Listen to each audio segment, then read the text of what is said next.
I have said this before, but I'm going to say it again, and I'll keep saying it, on the off chance that some MAGA person, some Trump follower might actually stop and watch it.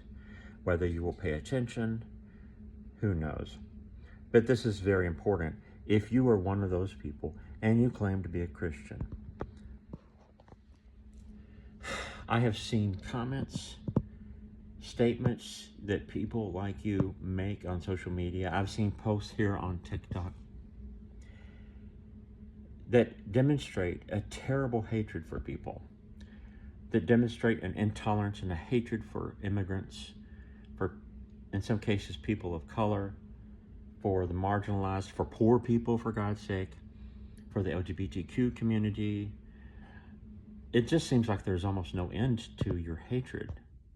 Now, I'm going to tell you something, because apparently you may not be aware of this as people who claim to follow Jesus. Jesus said that the greatest command of all is that you love God, and he doesn't stop there.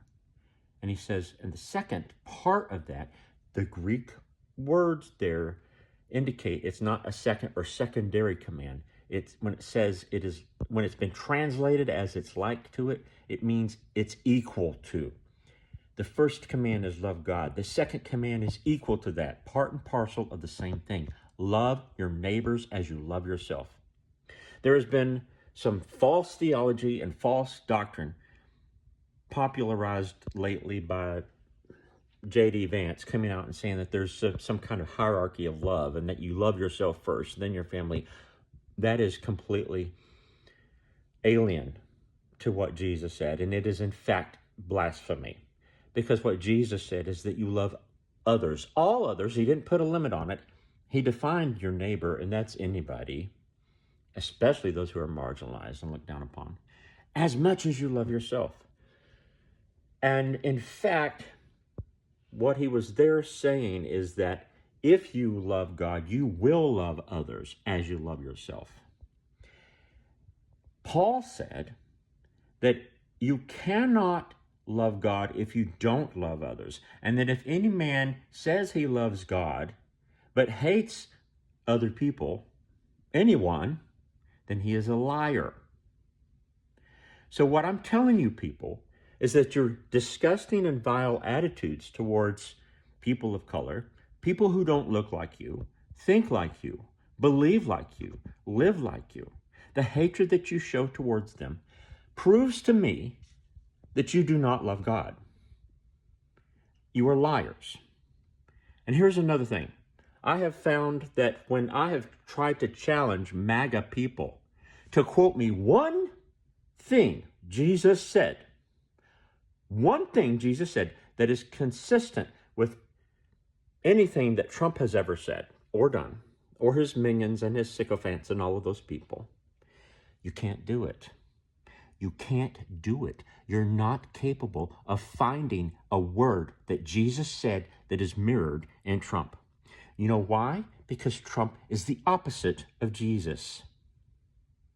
I've seen people, MAGA idiots on threads, say, I'm deceived, blah, blah, blah. No, folks, you are the ones deceived. You've bought into a narrative for so long that demonizes other people, demonizes people of color, demonizes immigrants, demonizes people who think differently, demonizes Democrats, demonizes what you call socialists, and you don't even understand what that terms mean. You demonize it. You've listened to this narrative for so long. You've been brainwashed by it. You do not know the truth.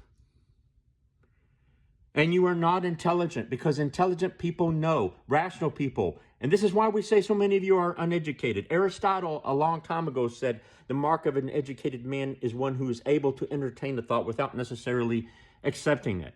You guys aren't able to entertain any other thoughts. You are unable to consider different points of view. You are so stuck in your bubble, and you live in a world of black and white. You can't even consider anything outside of that. You can't consider the possibility you could be wrong. If you are not able to consider the possibility that you could be wrong, then you are a stupid person. Because one thing I learned a long time ago in an essay that I wrote in applying for admission into Rice University, I wrote about how the more that I learn, the more I realize I don't know about things. And this is what people who are educated and intelligent understand. The more you learn, the more you realize you don't know. But you people think you know everything. You think you have all the answers, and you're unwilling to consider any other points of view. That makes you uneducated and ignorant and incapable of critical thinking. But beyond all that, going back to where I started, if you do not love other people if you don't love that guy from Mexico that came across the border, even if he wasn't documented, if you don't love that man or that woman or that little child as much as you love yourself and your family, then you do not love God. I'm not the one who said that. Jesus is. And you either face that or you stop saying you believe in Jesus. You're not a Christian if you don't believe what I just said. You are a hypocrite. And the Lord himself is sick and tired of you. He has turned his back on you people. That's why so many of you are deceived. You do not know him. You are filled with hatred. And that has deceived you. The only Lord and Savior you will ever have is Donald Trump. And he ain't Jesus.